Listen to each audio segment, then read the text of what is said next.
Hello, everyone. My name is Igor Janicijevic, and today I'll be talking to you about public key caching strategies for token signature validation. So first, a little bit about myself. I'm a principal engineer at National Australia Bank, and I've been in the security industry for more than I remember, really. And the last 15 years, I spent as security architect and security consulting. And I pretty much specialize in the digital identity and access management.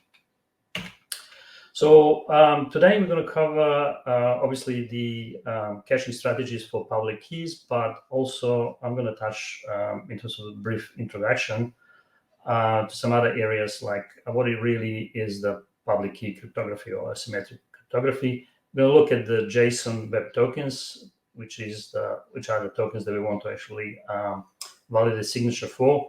We're going to look at the OAuth and OpenID Connect protocols at a very high level because this is where JWT tokens are mostly used these days, although you can use them elsewhere as well. We'll look at the high-level steps for JWT validations, and then we're going to focus on the actual caching strategies. So I'm going to talk about 3 different strategies today. We're going to compare their trade-offs and provide some recommendations. So first, let's start with a brief introduction to asymmetric or public key cryptography. I'm not sure whether you're familiar with that, but essentially, this is a cryptography technique which uses 2 mathematically related keys. One is called a public key, and the other is called a private key. And the characteristics of those keys is that it's very hard to compute a private key if you only know the public key. So that means that public keys can be shared. You can actually publish them in a newspaper if you really want, as long as the corresponding private key is kept secret. So the asymmetric cryptography is typically used in 2 main use cases. One is to encrypt the messages between the parties that want to communicate securely, and the other is to provide some sort of authentication or authenticity of the message, which is sent from one party to another. So in this particular case, if you have 2 parties, let's call them Alice and Bob. Alice can send an encrypted message to Bob that nobody else can read but Bob, if she can use the Bob's public key to encrypt that message. And because public key is published in a newspaper, Alice should really be having access to that very easily. And Bob is the only person that's got access to the corresponding private key, which means that Bob is the only person that can actually read the message. And that's the whole point of this encryption. On the other hand, if Bob needs to be assured that the message that he's receiving coming from Alice and nobody else, then we can use digital signing, where Alice can actually use her private key to sign the message and then send the message to Bob, and Bob will then use Alice's public key to verify that that message really came from Alice. Okay, so let's now look at the JSON Web Tokens, or JWTs. JWT is really a standard data structure that was defined by RFC, and it contains sort of a JSON object that can be digitally signed or encrypted. So when the JSON object is digitally signed, that particular structure then becomes known as JWS. When it's encrypted, then it becomes known as JWE. When the JWS structure is serialized, it contains 3 parts.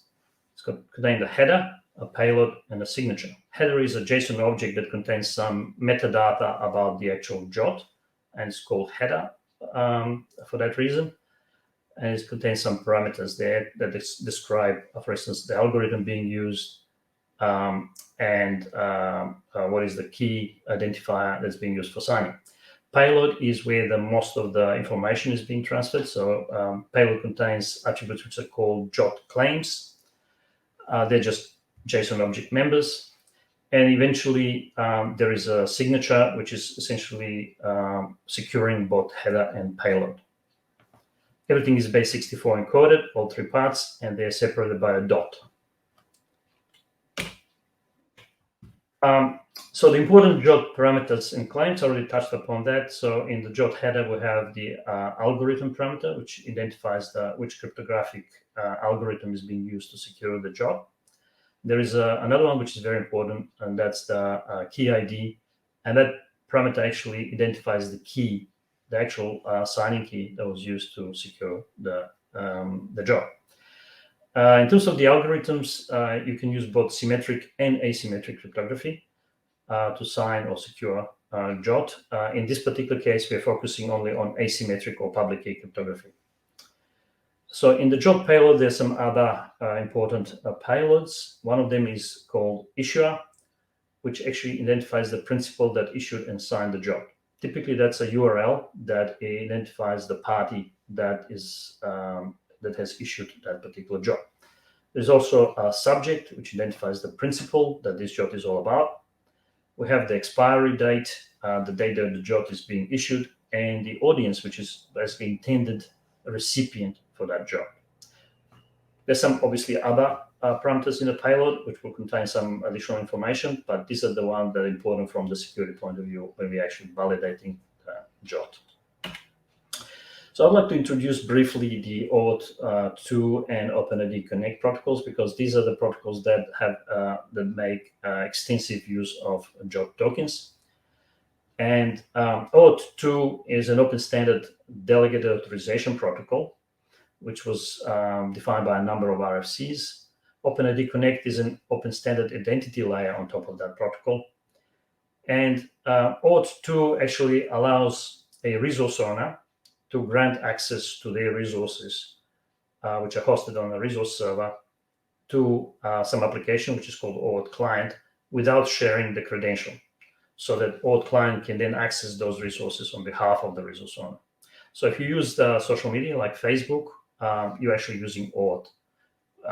When you, for instance, if you go to a site where you are being asked to sign using Facebook or sign using Google, this is where the OAuth protocol is being implemented. You're essentially authenticating to Facebook, which acts as authorization server, and then you're granting access to that application that you're trying to sign in to access your email.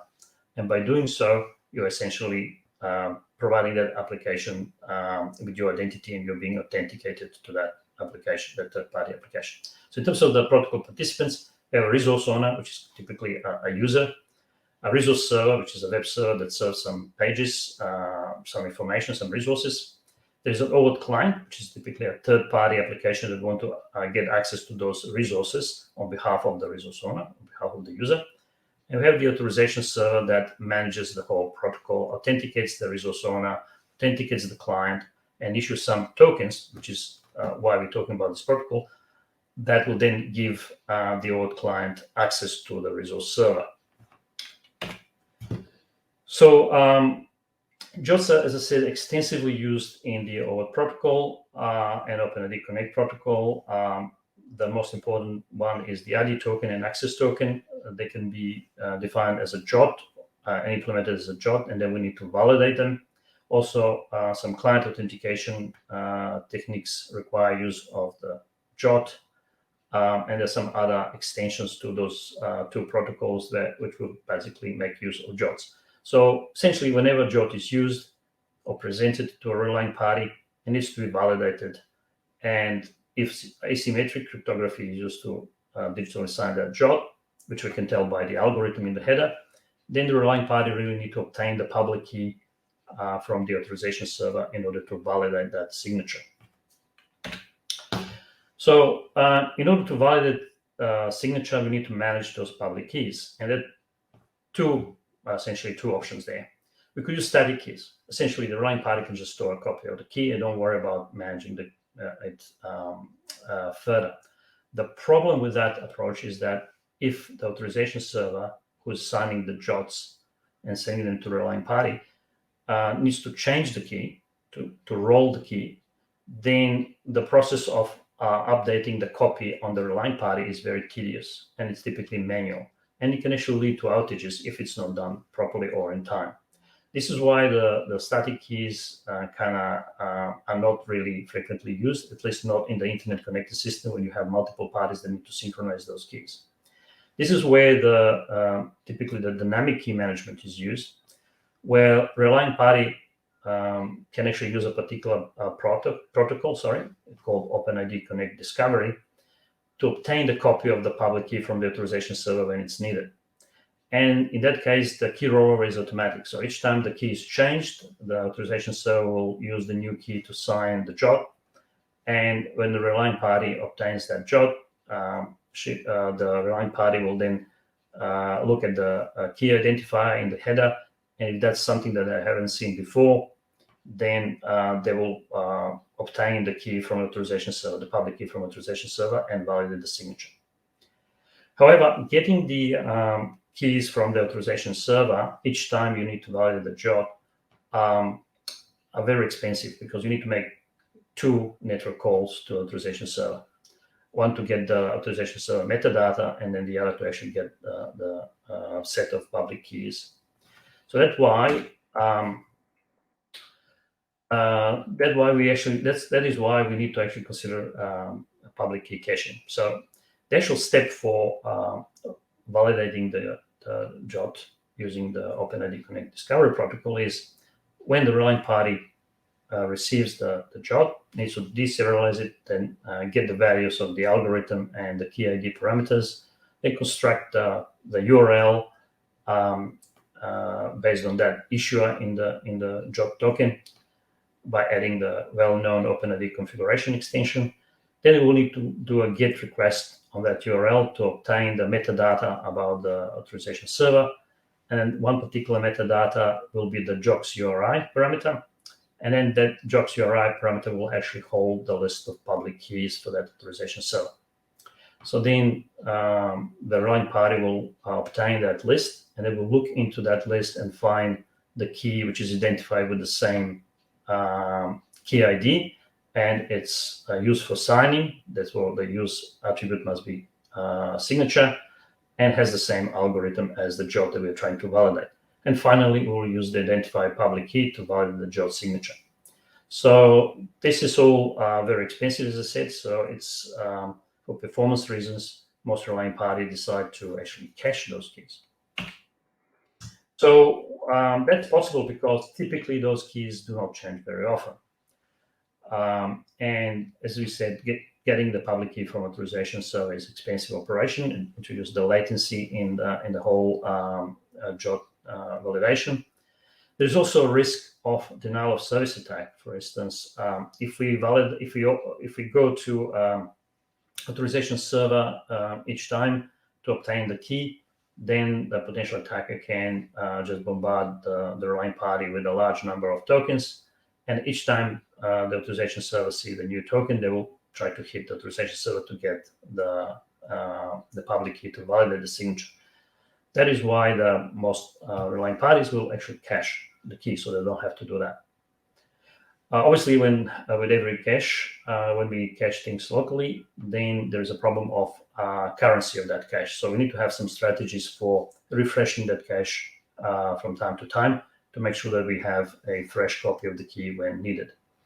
And this is where we start talking about caching strategies. And they all have different trade-offs. Some are better from the security point of view, some are better from a performance point of view. So we'll basically look into those strategies right now.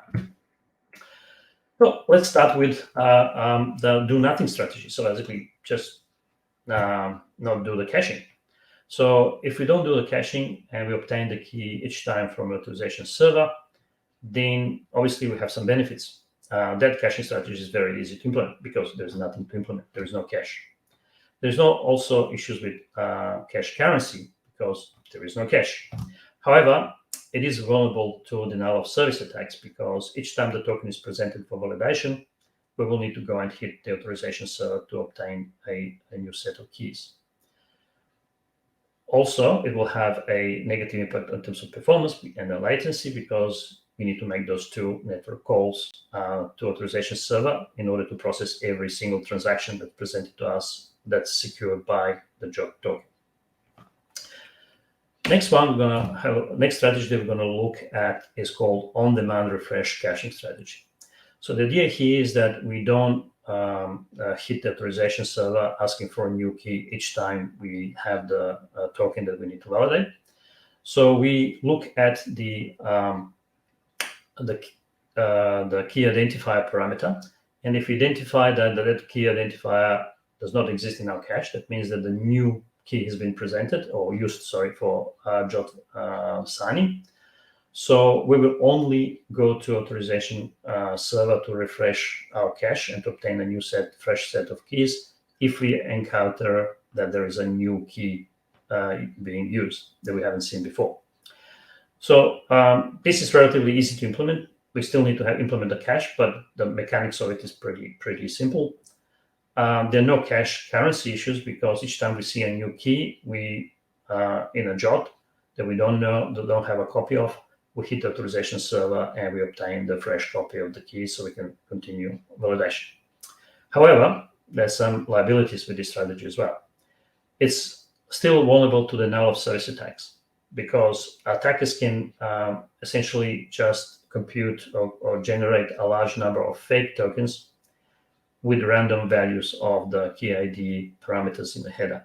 So that will cause our relying party to hit authorization server pretty much on every transaction because each transaction will contain a different JWT token with a different random key ID value.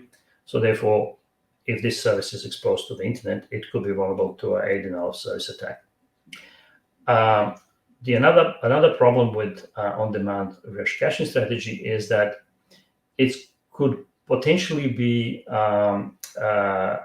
trusting the old keys, which are revoked, because the trigger for cache refresh is the appearance of the new token with a new key ID value. So, for instance, if the authorization server revokes the signing key, but there are some old tokens signed using the old potentially compromised key still being used, then the relying party doesn't know that it needs to go and refresh the cache. It will still trust those old tokens signed with all potentially revoked or compromised key. So this is one of the problems with this strategy. The next strategy is a regular refresh caching strategy. So the idea here is that we will have a timer, and on a regular time intervals, we will refresh the cache, regardless of whether we see JWTs signed using new keys or not. The main advantage of this strategy is that it's resistant to denial of service attack because attackers can send us JWTs with random key ID values, but that will not cause us to actually hit authorization server for every transaction. We will wait for the timer, and only then we will go and refresh our cache. However, we have a problem with the currency of the cache because depending on that time interval, how long or short that time interval is, the cache could become stale because we might not have the latest copy of all the keys. And also, it could have negative impact on system performance because we will work on the timer, so we will refresh regularly the cache, even if we don't really need to do it because no keys have changed. So there is a possibility that we can fine-tune this caching strategy by decreasing or increasing the time interval in order to get a balance between the performance and currency of the cache. There is another strategy. It's called refresh on expiry. So this is sort of a hybrid strategy where we look at two possible conditions that will trigger the cache refresh.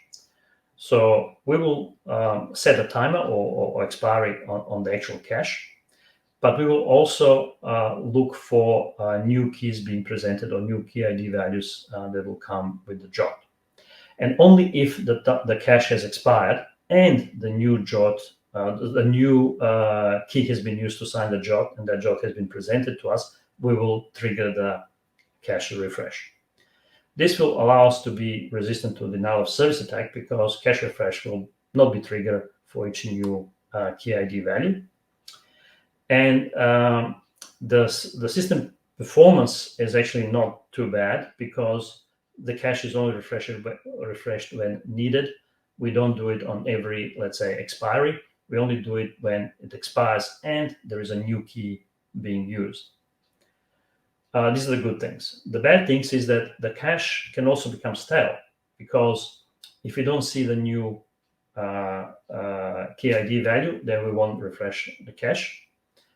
And also, if the cache has not expired, we will not refresh the cache. So there is potentially a period of time where we will rejecting the valid tokens that have been used, they've been signed using the new key, just because the cache has not expired.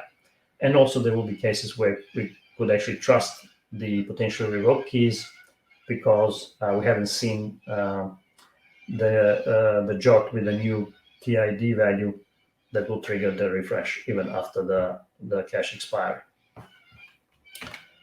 So what do we recommend?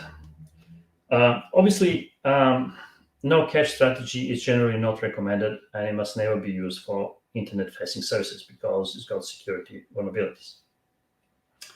The on-demand refresh strategy can potentially be used for non-critical internally facing services where we are not facing internet. And it must not really be used for internet-facing services, because we have this security vulnerability where denial of service can happen. Regular refresh strategy is potentially can be used for critical internet-facing services if we reduce the cache interval to be relatively small, so we actually refresh our cache more often.